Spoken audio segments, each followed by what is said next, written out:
안녕하세요. 5월 3일 금요일 큐티 가이드 시작하겠습니다. 오늘 본문은 사도행전 13장 36절로 43절까지 말씀입니다. 사도행전 13장부터 바울이 선교 사역을 주도하는 인물로 전면에 등장을 합니다. 사도행전 13장에는 이제 비시디아 안디옥에서 했던 바울의 설교문이 기록되어 있는데요. 이건 성경에 기록된 바울의 첫 설교문입니다. 설교문을 보면 바울은 이스라엘 역사를 풀어가면서 이제 설교를 진행해 갑니다. 이스라엘이 이 나라가 어떻게 시작이 됐는지, 우리 조상들이 어떻게 광야를 지나서 가나안 땅에 들어갔는지, 이러한 이스라엘의 역사를 설명해 오는데, 다윗 왕까지만, 이제 구약을 쭉 오다가요, 다윗 왕까지만 언급을 합니다. 다윗 이후에는 특별히 따로 왕들에 대해서 설명하지 않았고, 바로 건너뛰어서 다윗의 후손으로 바로 예수 그리스도 오셨다 하는 걸 설명합니다. 그러니까 이 바울의 설교는 예수가 메시아이심을 증거하는 게 주된 내용이고 목적입니다. 이 설명을 위해서 이제 다윗을 이제 언급하면서 다윗 언약을 얘기했고요. 그 약속을 구체화하신, 곧 성취하신 이가 바로 예수 그리스도다, 이렇게 곧장 연결을 한 겁니다.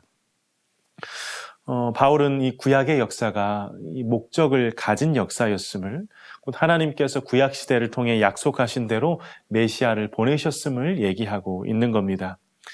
하나님께서 이스라엘이라는 도구를 어떻게 쓰셨는가, 나아가 하나님이 대체 무엇을 하려고 인류의 전 역사 가운데 이스라엘 백성을 택하셨는가, 이걸 밝히 보여주고 있습니다.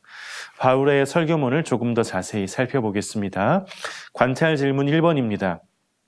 다윗과 예수님의 죽음의 차이점은 무엇입니까?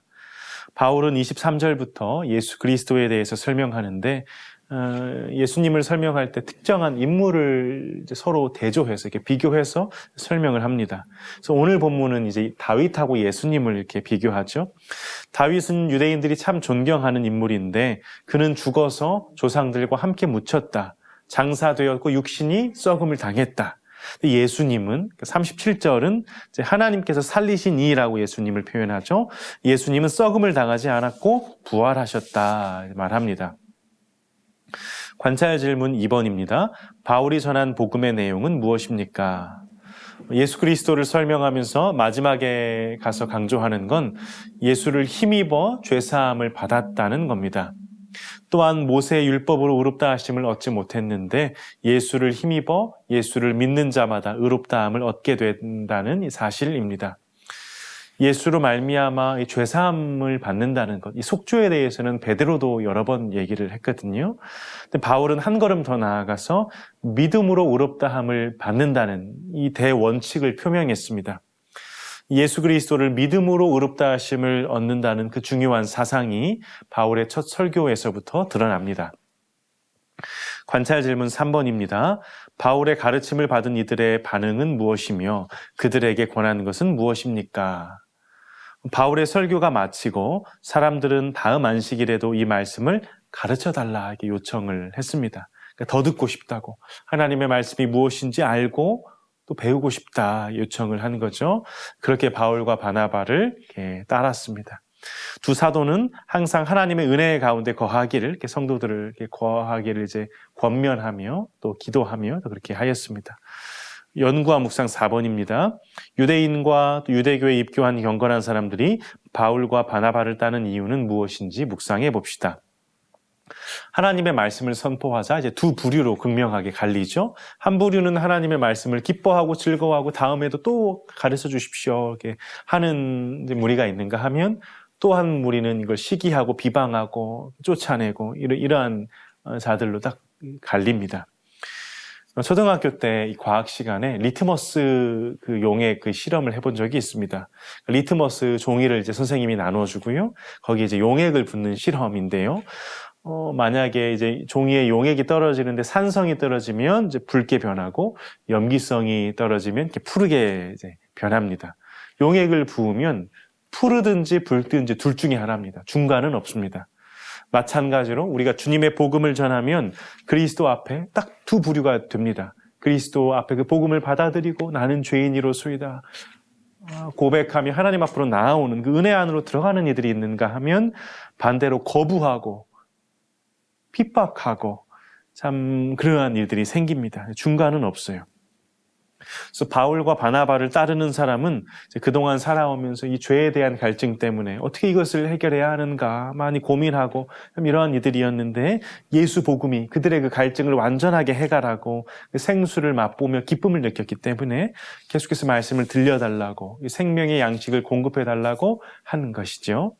이러한 사람들이 있기 때문에 교회는 또 성도된 우리는 전도와 선교의 사명을 분명히 계속해서 감당해야 할 것입니다.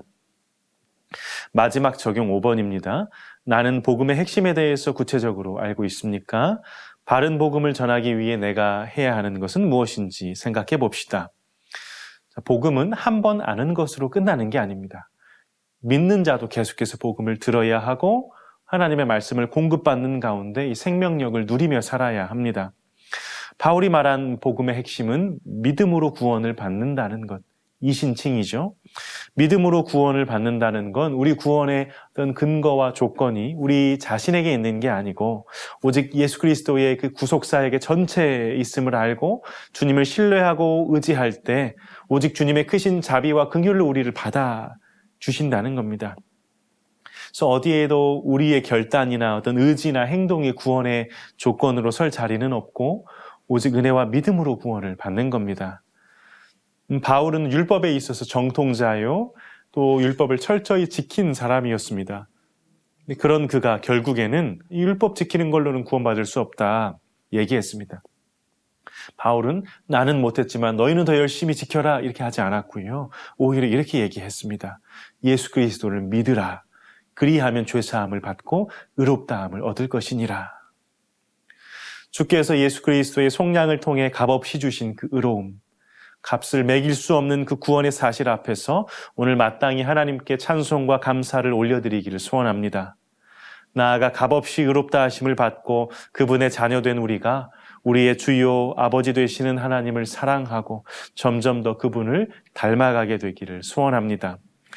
예수를 힘입어 믿음으로 의로움을 얻었던 안디옥의 제자들에게 기쁨과 성령이 충만하고 하나님 말씀이 흥왕하여 그 지방에 두루 퍼졌던 것처럼 오늘 우리 공동체에도 주의 성령과 기쁨이 충만하여 주께서 우리를 이방의 빛으로 삼으사 우리가 있는 그 지역사회에 두루 전파되고 하나님의 말씀이 흥왕하여 더하는 역사가 풍성하게 일어나기를 간절히 소망합니다.